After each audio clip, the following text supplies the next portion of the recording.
வணக்கம் வேலூர். இன்று 2025ஆம் ஆண்டு அக்டோபர் மாதம் 22ஆம் தேதி விசுவாவசு எனும் உலக நிறைவு ஆண்டு ஐப்பசி மாதம் 5ஆம் நாள் புதன்கிழமை. நம்ம ஒவ்வொருத்தருக்கும் ஒரு பேர் இருக்கு. அந்த பேர் நல்ல பெயர் அப்படின்ற ஒரு பேர் வாங்கறதுக்கு ஒரு பெரும் பாடுபட வேண்டியதா இருக்கு. உண்மைதாங்க, ஒவ்வொருத்தருக்கும் நல்ல பேர் கிடைக்கிறதுக்கு எவ்வளவு பாடுபடுறாங்க.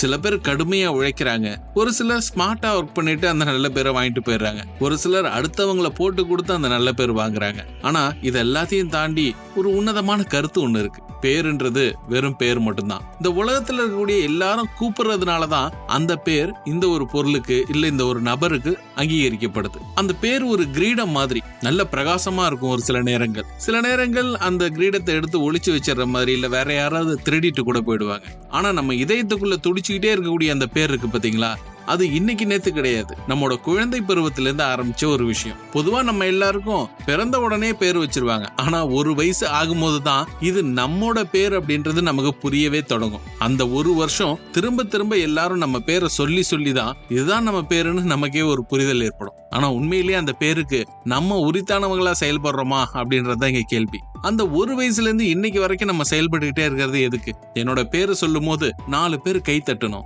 என்னோட பேரு சொல்லும் போது அந்த பேரு ரொம்ப சந்தோஷத்தை கொடுக்கக்கூடியதா இருக்கணும். ஏதாவது தப்பான ஒரு விஷயத்தை பத்தி பேசிட்டு இருக்காங்கன்னா அந்த இடத்துல என் பேரு வரக்கூடாது அப்படின்ற மாதிரி எக்கச்சக்கமான நெறிமுறைகளை நம்மளே நமக்கு வகுத்துக்குவோம். அப்படி வகுத்துக்கும் போது நம்மோட பேர் ரொம்ப தூய்மையா, உறுதியா, உண்மையானதா இருக்கணும்னு நாம நினைப்போம். அப்படிப்பட்ட எண்ணம் தான் நம்மள அடுத்தடுத்த கட்டங்களுக்கு ஓட வச்சுக்கிட்டே இருக்கு. நமக்கு பேர் வைக்கும் போது அந்த பேருக்கு மகத்துவம் எல்லாம் இல்லைங்க, நம்ம செயல்பாட்டுல தான் அந்த பேருக்கான மகத்துவமே உருவாகுது.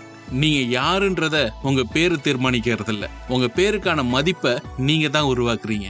எழுத்துக்களை கூட்டி சத்தமா பேசிட்டா மட்டும் உங்களோட பேரு அடையாளத்தை ஏற்படுத்திக்கும் அப்படின்னு நினைச்சீங்கன்னா கிடையவே கிடையாது. நீங்க செய்யற எந்த ஒரு செயலும் அந்த பேருக்கான ஒரு எதிரொலியா மாறும். உண்மையா வாழக்கூடிய ஒரு ஆன்ம சக்தியா நீங்க வாழ்ந்து காட்டினீங்கன்னா, உங்களோட செயல்கள் இருந்ததுன்னா அந்த எதிரொலி இந்த உலகம் இருக்கிற வரைக்கும் நீடிச்சு நிலைக்கும், நீங்க போன பிறகும் கூட. ஏன்னா பேரு வெறும் பேரு தான். அந்த பேருக்கு பின்னாடி உங்க கதை இருக்கணும்னா நீங்க உண்மையா உழைக்கணும், வெற்றி பெறணும். அந்த வெற்றி உங்களுக்கு கிடைக்கிறதுக்கு VIT பண்பலை 90.8 வாழ்த்துக்களை தெரிவிச்சுக்குது. என்ன இன்னைக்கு நாள உங்க பேர் நிலைக்கிற மாதிரி ஒரு செயலை செஞ்சு தொடங்கலாமா?